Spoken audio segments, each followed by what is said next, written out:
So guys, sa mga nagki-crypto at sa mga gustong mag-crypto, bibigay ng konting demo ngayon. Tutorial na rin dito sa isang platform natin sa Nivex or POP. Isa itong ecosystem na maraming project. So dito sa Nivex, ipapakita ko sa inyo kung paano ito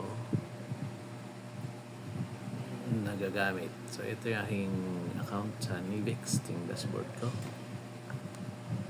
Pakita ko sa inyo kung paano natin ginagamit ito guys, kung ano tong mga crypto na nandito. So let's do this.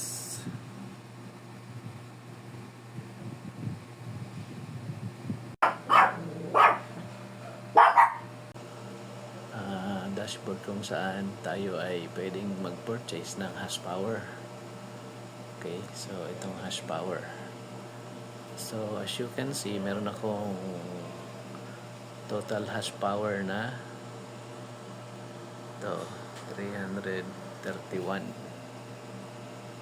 Yan, 331.31. Ang aking daily output na nakukuha na POP ay 0.23 sa ngayon, at ito na ang total na aking nakuha na reward dito sa mining.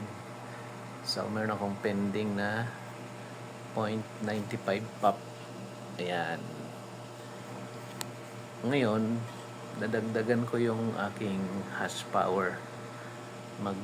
Purchase pa ako ng hash power. Ibibili natin yung aking pera na nasa PUSD. Itong nasa PUSD. Kasi itong pera na to ay nasa PUSD ito. Ayan. Okay. So yan ang ibili natin. Yan ang ibibili natin ng ating hash power. Okay, so balik tayo sa ating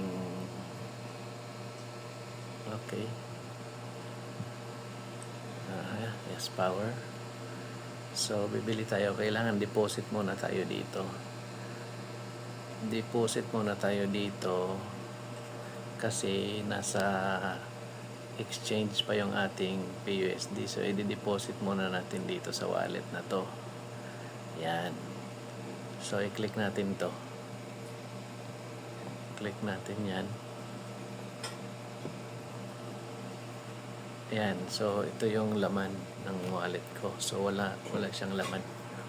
0.40 na PUSD lang. Kailangan natin mag-deposit. So click natin itong deposit. Yan. Deposit tayo guys. Okay. So yan, ilagay natin yung amount na idadagdag natin. So meron tayong 300. So 816. So lagay natin yung butal. Halimbawa 800, 700, lagyan natin 110 na lang kasi ganda para walang butal. So para madadagdagan ng 10 hash power ang ating hash rate. So 110 ang aking idadagdag. Ayan, so okay na. So meron na siya ditong 110. Kita nyo ito, 110. So punta na tayo dito sa ating isang wallet, sa dashboard na to. Yan, kung saan tayo bibili. And then lagay natin yung 100 all. 100 lang para walang butal kasi $10 bawat hash rate. So 110. So meron tayong 59 na terahash na madadagdag doon sa ating hash power, which is dito 331 plus 50 59.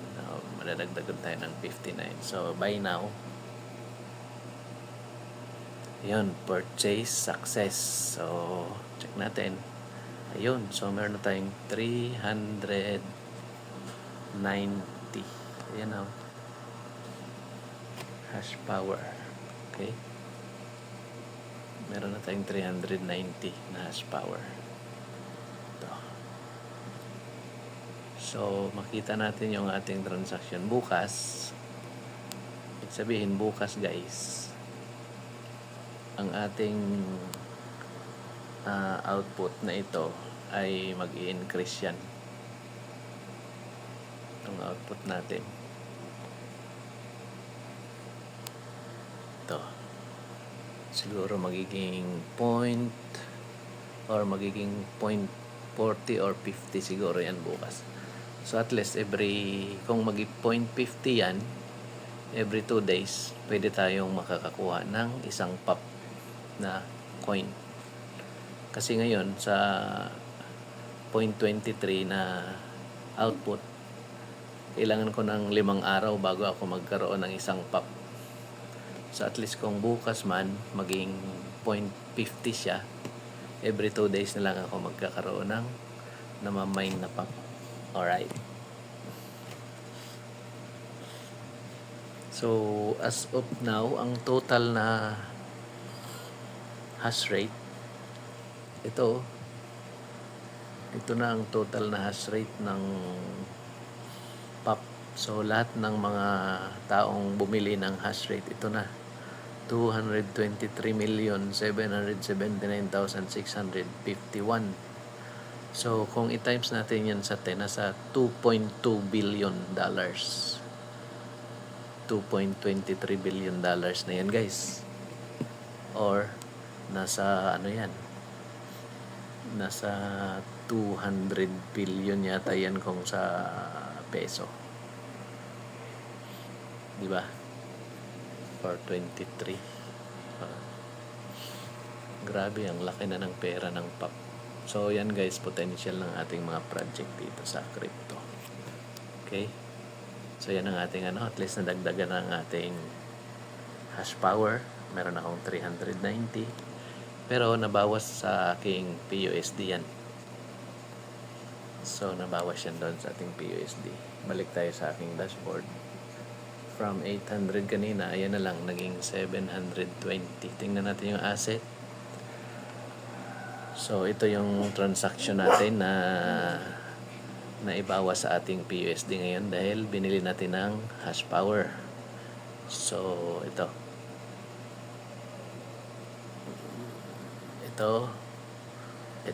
tsaka ito. So actually ito yung last natin na ginawa, itong huli.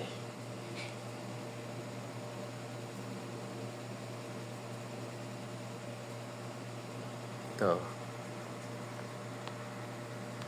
Yan, ngayong araw lang yan. So yung last natin na transaction na ginawa, ito kanina. Yan, January 7, 2026, 13:36:01. So completed 110 PUSD.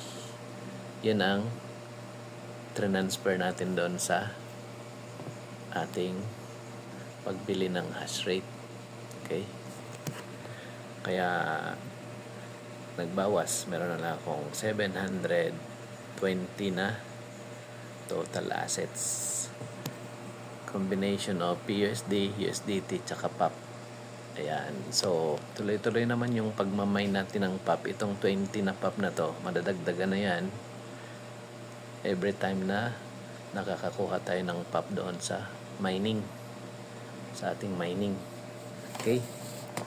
So, yun guys, ang ating simpleng tutorial ngayon tungkol sa ating ecosystem ng POP at NIBEX.